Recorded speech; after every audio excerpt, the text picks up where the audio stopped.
because I am not out chasing. Stop chasing. Don't chase. Get off dating apps, please. Attract the person. Become the person you want to spend the rest of your life with.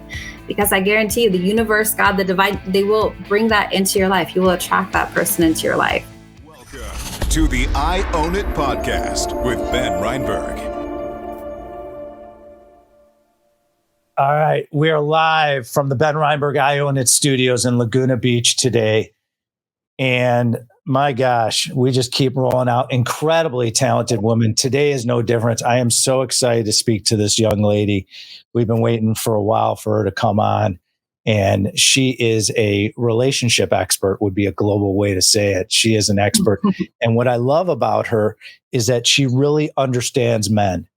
And it's hard to find experts out there that really understand men and what we go through, especially in our relationships. So Teresa Young, welcome to the show. It's so great to see you. You look fabulous. And thank you for joining us this afternoon. Thanks for having me, Ben. I'm so excited to kind of share my story and be on your podcast. So thanks for having me as a guest. All right, well, let's get into it. So you've helped thousands of people save their marriage and their sex lives. Let's kick things off by sharing the mission of the Respected Man and the stories of people you've helped. By the way, everyone, if you don't follow her on Instagram, you are missing out. She drops incredible knowledge if you want to understand relationships. So, Teresa, go ahead and share your knowledge here about the Respected Man and the stories of people you've helped. That was a great introduction. Well, truth be told, if you looked at my past, you'd wonder, how is she even a relationship expert? But I've literally been married a total of 20 years of my life to 3 men. I have burned 3 marriages to the ground. And I love to say that I overcome, failures, and I've learned so many great lessons. And I think the time when I started really speaking my truth about my past and, facing my fears and all of my failures and sharing them with the world was when my brand really started to go viral. And so I've been married, like I said, 20 years. I've learned a lot about what you shouldn't do in marriages. And about 17 years ago, after my second marriage, I got divorced when I was 30. I started really researching, what is it that men need in a relationship, and how can I show up better as a woman? Because of course I did everything right, right? And so it wasn't really until I started pointing the finger at myself and understanding how I was showing up wrong in the relationship that things really started to change for me. And what I found was there's just not a lot of information out there on how a woman should treat a man, show up in a relationship, or really what a man needs in a relationship. There's a lot of information on what men should do, right? And how they should, lead and treat women, but there just isn't a ton out there. So yeah, I started posting on TikTok about 2.5 years ago. And on day 3, I was in the kitchen cooking breakfast, and my son comes out and he goes, "Well, good morning, Miss TikTok famous." And I was like, "What are you talking about?" And he goes, "Mom, your video last night hit 10K. And I was like, "What? Are you kidding me?"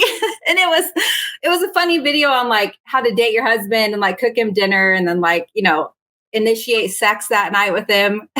And it went viral. And I was like, what is going on? I'm onto something. So I continued to share kind of the things that I had learned about what men needed in a relationship. And it went crazy. I literally have thousands of men messaging me, thanking me for giving them the words to express how they feel in a way that women receive it, but they could never really verbalize even themselves.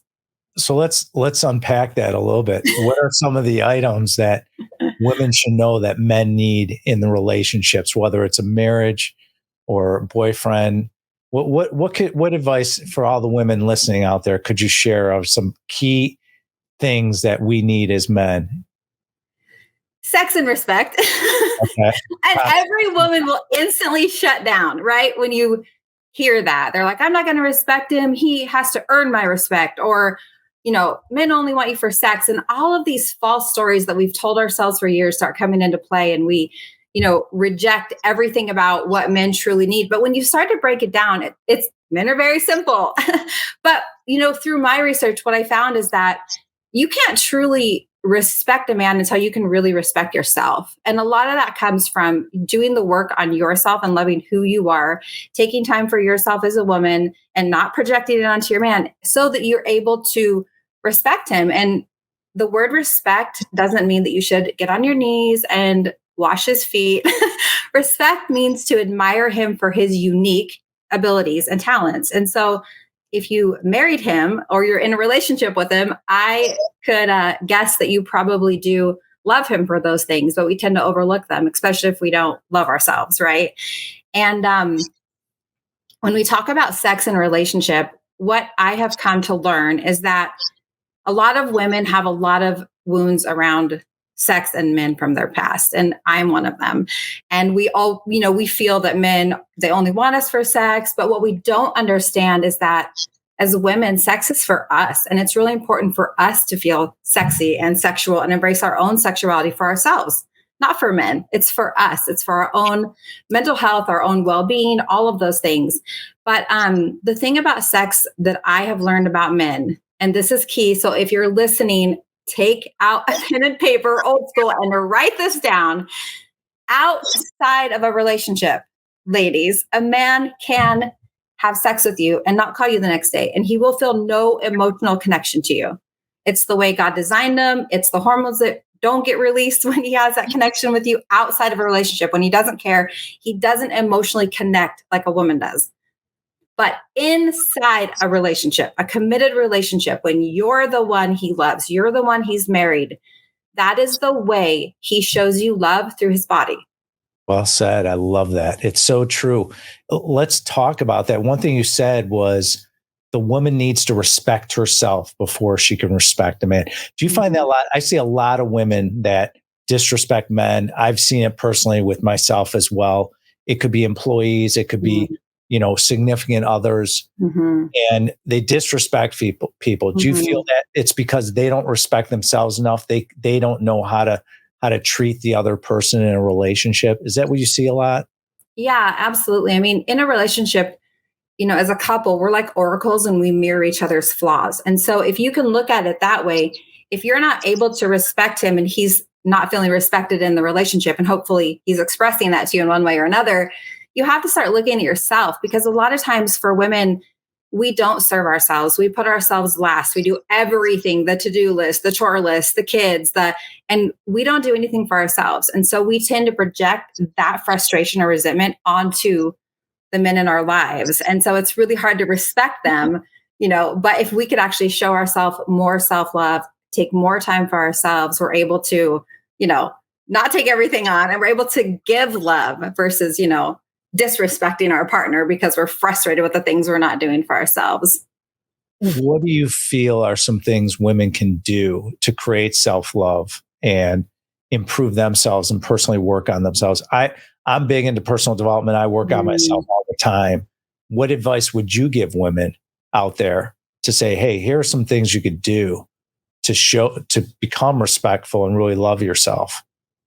Yeah, that's a really great question. I wish I would have known the answer years ago, because it would have changed the outcome of my life. I'm 47 and I'm just now, it's taken me 17 years to learn this. But I would say look into a woman's embodiment program, read all of the books you can on it. It really teaches you how to truly work past like your past shadows and do that internal work on yourself so that you can give to other people.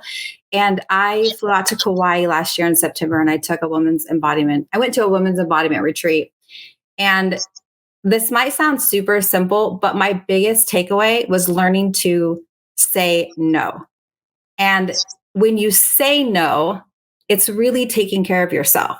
So I sat in a room full of women, and we were told that if somebody didn't want to participate and they said no, that we all had to look at them and say, thank you for taking care of yourself. And that was really powerful, because we can say no and push things away, but are we really saying no and honoring ourselves in that moment? That's fantastic. Right? Yeah, it makes a lot of sense. And the funny thing is that men are actually more attracted to a woman who has boundaries and core values and can say no because it doesn't align with who she is as a person. And so you bring forth that magnetic attraction when you're able to say, I'm going to sit this one out, or no, that doesn't work for me. And remind yourself that that is you taking care of yourself for the first time, probably in a long time. Yeah, and I find that a lot is that even with men, if you could establish your boundaries, what kind of women you want to date, who you want to be with, Oh, what's important to you, and attract and be that yeah. match to attract exactly what you're looking for. Maybe you're looking for a woman that is independent, isn't as needy. Maybe a woman that has her own career, that you're not worried about her being self-sufficient and busy. If you have certain established boundaries, I found that you can establish, you will attract the woman you want. And I would think wouldn't it be vice versa? Same thing with women, is that you'll attract the man that you want in your life. And so I see this a lot with women where they always say, well, why am I attracting this type of, so to speak, talent for a relationship? Well, they have to start looking at themselves, and, because you attract who you are as a person. And so I always encourage people to work on themselves. And I see that a lot in business too. It's the same thing in business. You attract people you do business with. It's all about who you are as yourself and what your boundaries are. Yeah, exactly. I mean, you've heard the saying, happy wife, happy life. Oh, Right. my goodness. That is not true. So far from the truth. Erase that statement. That is not true, because a woman doesn't want you to mold into her life. There's no attraction there when you show up as the yes man and you put her on the pedestal and you do all of the things for her. There's no attraction there at all. And the same with women. Women show up and they're like, I cook and I clean and this and that. Well, first off, that's not his love language. So he probably doesn't feel any love with that. But she shows up and starts doing all the things she thinks he wants and serving him. And that's, neither of them both want that. It's really, they want each other to come into the relationship as healthy individuals, right? Because when we start to mold into each other's life, that enmeshment happens and you lose that magnetic attraction between partners. So really being able to say, no, things aren't working for you, even for men, is so important. I mean, stop showing up and doing things in hopes to get a different result, right? Like, I'm going to do a chore to get sex, or I'm going to cook him dinner and hopefully he'll leave me alone. Right? I mean, and just don't do those things. It was really funny. I was working with a male client a couple weeks ago, and I told him to stop doing things in his marriage that he really didn't want to do in hopes to get sex. And he goes, okay, I'm going to try. It's really hard. I never tell her no. And I was like, you got this. And so he then messaged me and said, you're never going to believe this. Every night she wants me to cook these HelloFresh meals with her. And I walked in and I said, nope, not tonight. I got some things I got to get done. But how about we go for a bike ride when we're done? And he said, it was the craziest thing. She looked at me like I lost my mind. And she was like, okay. And then he sent me pictures of them on this cute little bike ride. And then she initiated sex at the end of the night. He's like, it worked. Wow, that's fantastic. Tell me about a lot of guys out there that you could probably sympathize with. There's a lot of women they date that use sex as a weapon or reward. What do you tell those guys out there? Because that's a dangerous road to go down, where your significant other or your relationship is using sex as a weapon. What do you say to those guys out there? Sadly, women in our society have been conditioned to think of sex completely backwards. And so because of a lot of past wounding and a lot of trauma that we've experienced, we come into relationships feeling that we can rope a man in, right, through like intimacy and sex. And then stop having sex, because that's the first thing a woman will shut down in a relationship. If she feels that you don't like her or some things are not going right, she's not going to open her body to a man or somebody who she feels doesn't like them, right? It's a natural instinct. So I don't think women in relationships necessarily mean to weaponize sex. It's kind of like, oh, I'm not liking him, or I don't feel he likes me, so I can't share my body. It's very hard for a woman to open her body to you if there's some sort of disconnect in the relationship. And to be honest with you, I have countless conversations with men about this. A lot of men will say, well, she loved sex in the beginning and now she, doesn't want anything to do with it. But it's really important. And what we miss when we're dating is those really tough conversations about sex, because like I call it PIV, penis and vagina sex, isn't like a sacred sexual connection you have. So being able to talk about like your fantasies and what does this mean to you? And also talk about like, what have been your past sexual traumas that you've struggled with? How have you overcome them? And what does it look like for the future for us to build a healthy sex life? And, the men I work with right now, I coach them on how to design a sex life with their wife because, they have these blueprints for work and these blueprints for eating and workouts and all these things. And they think that sex just naturally happens between two people. And it's so far from the truth. It's something you have to design and work on and every single day to cultivate that, sexual connection with your partner. So I imagine you get a lot of satisfaction in sharing your wisdom and helping others like you do. But more specifically, what do you find, Teresa, is the most satisfying about the respected man and what you do? All of the thousands of messages I get written from men that tell me I've literally saved their relationship, first off, because they're like, I was going to leave my wife, but because you make me feel that my needs and desires I'm not crazy for having them. You validate me in that. I mean, I think men in our society feel that what they need in a relationship, they should suppress because it's not acceptable or it's not valid. Right. And so they suppress their deepest needs and desires. But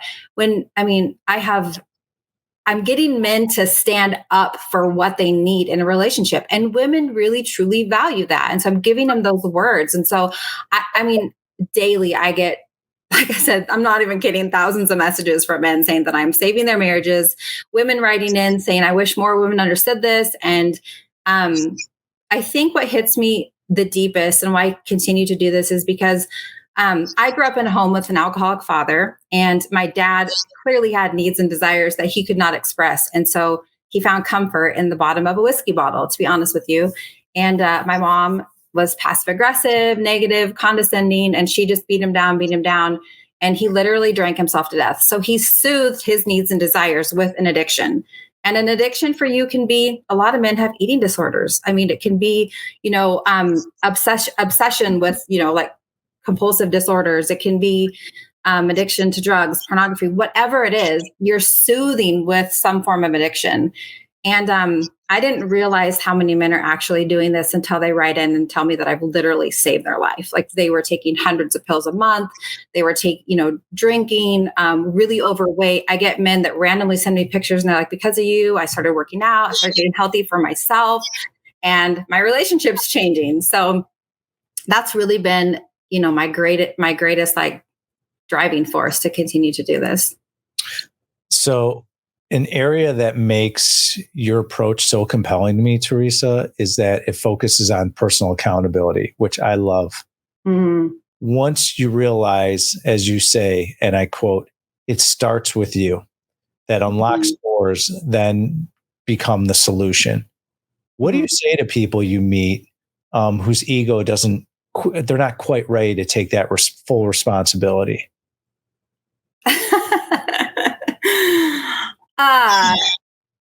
I don't know if I can cuss on your show, but I'm like, turn the finger around. You're the effing problem. Like I'm the problem. When you can realize that what your partner's complaining about, you're the problem. And if you're unwilling to work on yourself, nothing is going to change. If you're unwilling to change your perspective of how your partner needs to be loved and you're unwilling to do that, then, you have a tough decision to make in your relationship because you're going to live, accept the way that it is.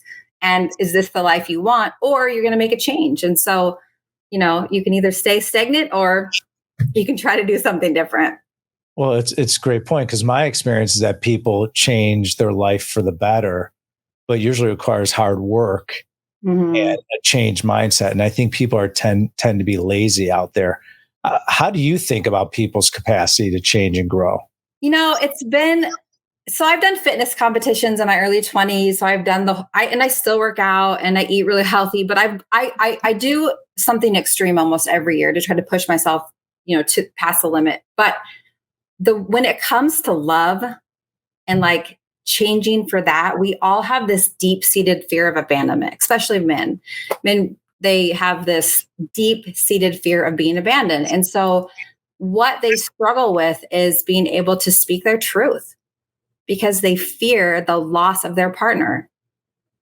And so women do it too. We tend to withhold what we really want and we self-sacrifice who we are just so we don't lose that love and have to be alone, or abandonment. So it goes really deep with like the emotional side of it when it comes to love. People can give up food, they can give up partying, they can work long nights, but man, you tell them to stand up for what they want and stop sacrificing themselves in the name of love for more better quality love. They're like, but the risk is that I'm going to lose my relationship. And I'm like, right, but you're going to have the relationship you want. That loss of that partnership, that abandonment is really hard for a lot of people. Absolutely. In your vision statement, you say that believe that relationships are worth saving. Do you believe that that's always true no matter what? And how do you think about what's worth investing versus situations that are truly beyond repair? I believe relationships are worth saving if you've done the work and you have two willing partners. If you have a partner who's unwilling to change and it doesn't align with who you are and it becomes unhealthy, like I always say, my famous last words is you might have a tough decision to make, but that's on you. Right. Because negative emotions are created to avoid our responsibility. Right. I just feel like there's so many things that people can do. And really, as I was going through my last divorce, I've been divorced now for 4 years. We went to a few different counselors. And I feel like when you're in that crucial spot and the tension's really high in your relationship, and you go to counselors, and there's a lot of really great counselors, but finding the right one is critical. You only have a short window of trying to repair the brokenness in your relationship when you've gotten to that point. You're considering divorce and trying to, fix your relationship. That if you get in with the wrong person, it might be the end of your relationship. But there's a lot of other things that people don't think of trying, or books to read or podcasts to listen to. They don't do their own research. They just go straight for a counselor. And sometimes that just isn't the solution. So tell me more about the name of your podcast. I thought the name Respect was very interesting. Of all the areas that you can point to in marriages that are struggling, why focus on disrespect that many women show towards their partners that they believe are unworthy of respect? Well, it's funny because my brand on TikTok is Teresa Young, and I never changed the name of it. But when I started doing branding for my whole business, I thought, what am I going to name this? And I have this spot where I go on top of a hill and I just sat up there and I kind of meditated on it and prayed to God. And I was like, what is the name of this going to be? And he said, The Respected Man. I'm not even kidding you. I heard it loud and clear. And I thought, I'm never going to find therespectedman.com or, I'm not going to get that. That's been taken. And it hadn't been. And so I thought, this is amazing. I'm going to, snag that name and that's going to be the name of my brand. I'm going to run with it.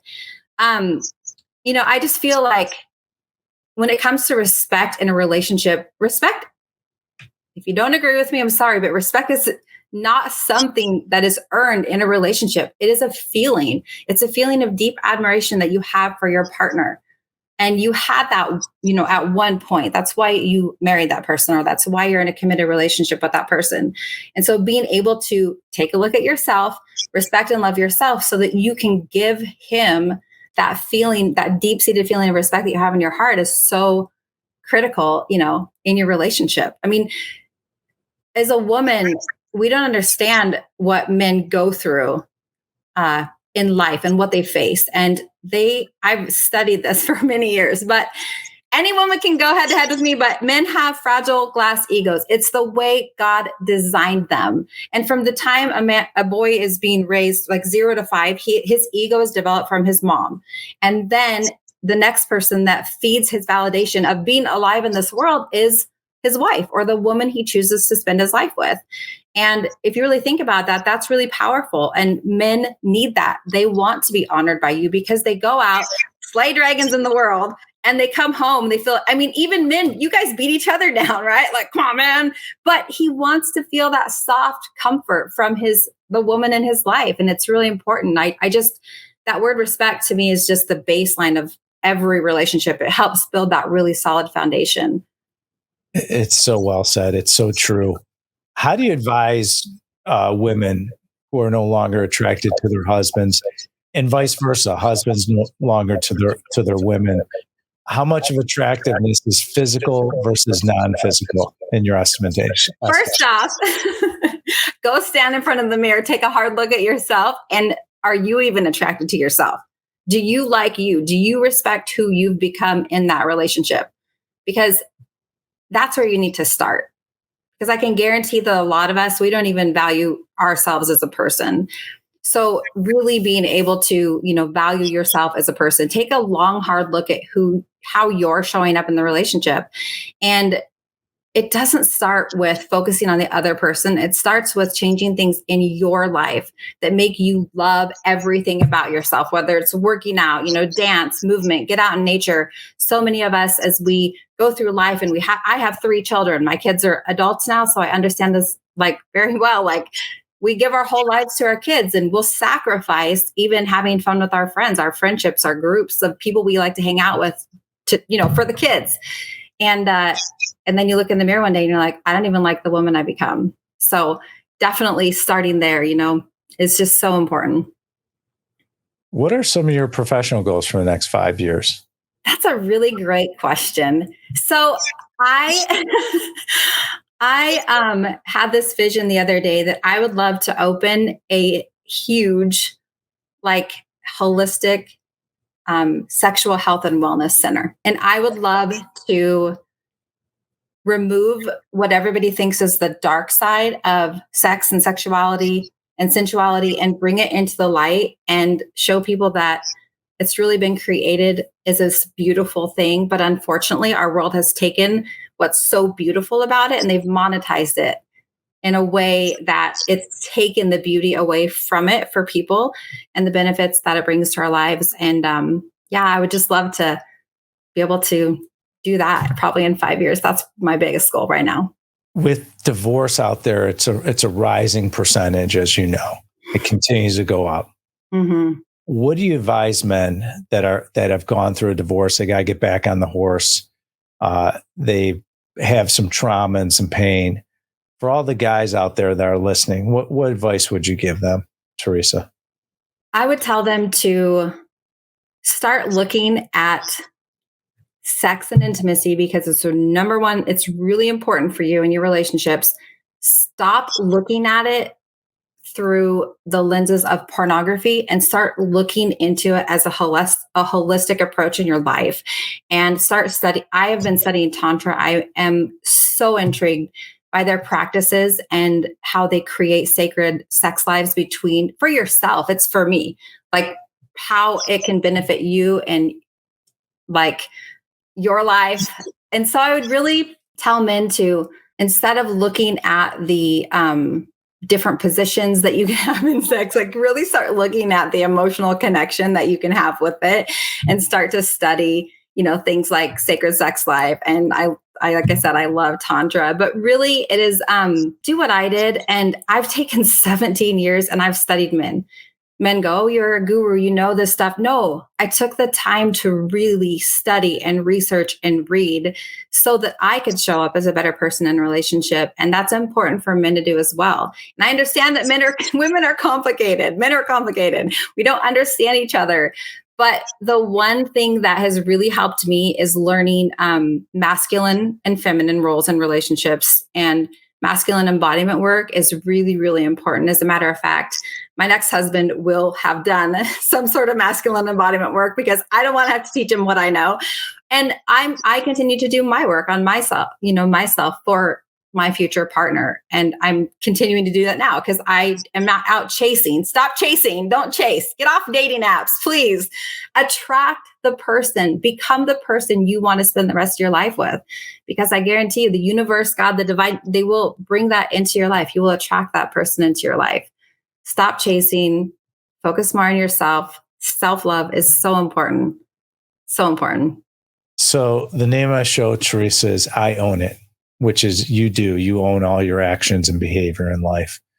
We are all works in progress, Teresa, and we always will be.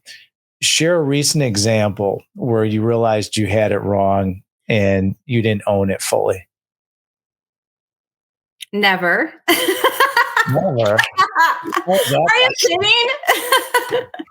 I'm perfect. I don't do anything wrong. As a matter of fact, Did something happen this morning or something? No.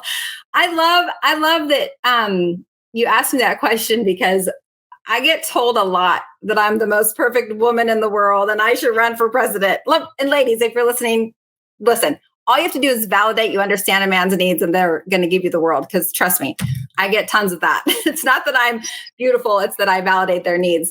But let's see. They write in and say, "Oh, you're so perfect. Your, husband's lucky. You're the next man you're going to be is so blessed, blah, blah, blah." But here's the deal. I'm not perfect. I have my own hangups. I have my own flaws. But the one thing that I have learned is that if you can communicate in a way that your partner is receptive to hearing you, then they're going to be more open to it. So one of my go-to phrases is, I know I'm a woman and my energy is feminine. And so I'm all over the map. I'm flowing. That is how women are. I am just like that. And I've learned to embrace that side of me instead of thinking that it's bad or wrong or I shouldn't be that way. I let it flow. But if I'm in a conversation with a man, I will say, "Hey, I just need to get some of my emotions out and let them flow. Is now a good time for you to provide me with a strong masculine container in which I can just kind of dump my emotions into?" I'll ask before I just blah. The answer is yes. And so, a lot of it has to do with timing, right? And so when I go into a conversation where I know I'm going to be, don't take things literal. I might say something that I probably don't even mean, but I just want to express it. Can you just hold that strong container for me? Really for me, it's setting my partner up so that he can be strong for me. That's all I need. Leave the nail in my head and let me express my emotions. And for all you men listening, stop taking things so literal that women say. I have been a hairstylist for 30 years. Since I was 18, so 29 years. And I've worked with countless women every single day. And as women, if you sat and ever listened to us converse, we always talk about what's wrong. The woman's brain is engineered to find out or talk about or share or focus on what's not working. That's just how we do, right? So we have these conversations and we bond through empathizing with each other's problems and struggles. And we've learned that you can say, "You're not going to do this. You hate this. You're never going to blah, blah, blah." And then the next day she'll come back in and she's doing exactly what she said she didn't. But we don't take it literal. We know she was just expressing her emotions and getting them out, right? Because if I took things literal that all the women said to me in my life, in my hair chair, I would probably not have clients or friends, right? But as women, we just listen to each other and we flow together. So if you're a man in a relationship with a woman and you want to stay strong in her emotional storm, which I know it's hard, focus on, calming your nervous system, emotional intelligence, give her that safe container in which she can express her emotions. And tomorrow she'll probably be fine. And everything she said didn't really matter. So obviously I follow you and I'm engaged with you. Where can people follow you? What is the best outlet that people can understand what you do and experience the great knowledge that you continue to provide everyone out in the world? Where's the best way to stay engaged with you? You can listen to my podcast, and my podcast is live on all the podcast channels, Spotify, Apple, YouTube, and it's the Respected Man Podcast. And then you can also find me on Instagram at the.respected.man. Great. Fantastic. We're going to wrap up with our 3 questions. Are you ready? I've been waiting for you to come on, young lady. Let's go. All right, let's do it. So, by the way, you are more than welcome. You ever come to Laguna Beach, you come to studio. I'd love to have you in studio. You'd be just absolutely spectacular in person. Thanks. I will definitely stop by. Absolutely. In our studio, Teresa, we have a couch, and I would say, okay, lay down, kick off your shoes, kick your feet up. You are this intelligent, beautiful, sophisticated, well-educated 47-year-old woman. And you could roll back to when you were 16 and give yourself advice, knowing what you know now, okay, and all the relationships you've been through, experiences. What would you share with yourself if you can go back and talk to yourself at that age? Such a great question. Well, at 16, I really didn't, my goals were never to have a career. I just wanted to be a wife, believe it or not. Probably from the time I was a little girl, that's all I did was play house. I love. Like I was boy crazy. My daughter, we were looking back through a bunch of my old stuff. I had a journal from first grade where I was writing about having crushes on boys. So I absolutely love. I'm obsessed with it.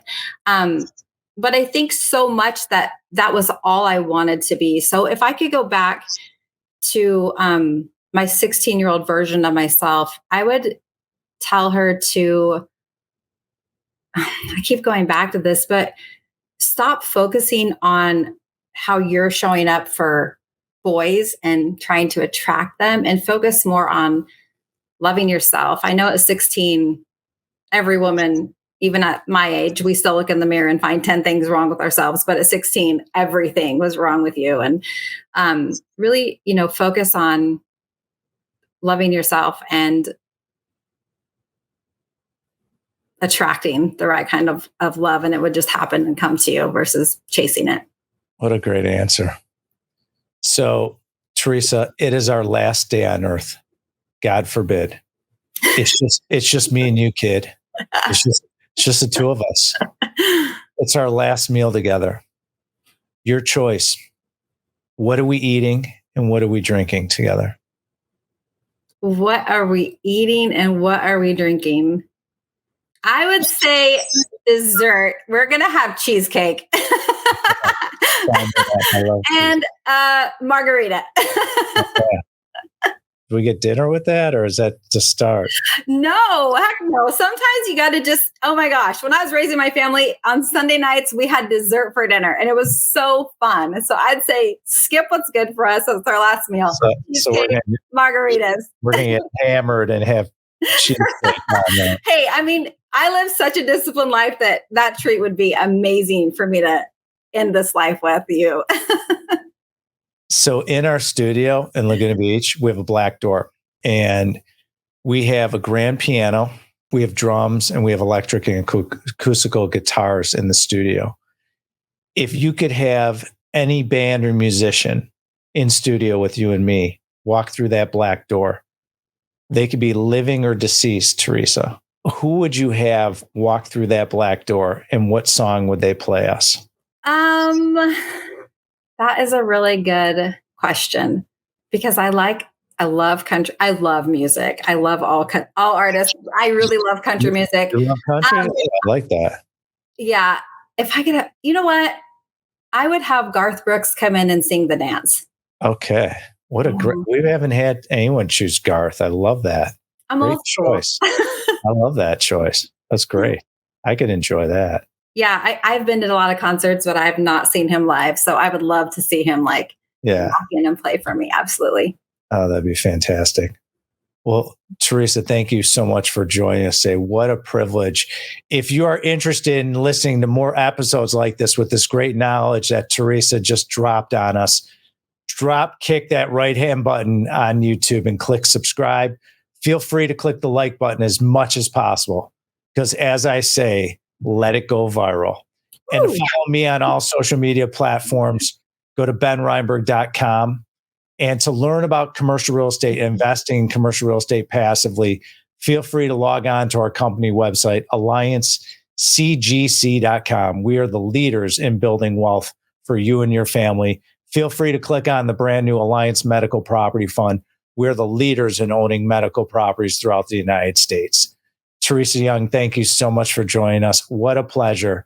And thank you for all those men out there. I hope you benefit from this great knowledge that our friend Teresa has. Thanks again.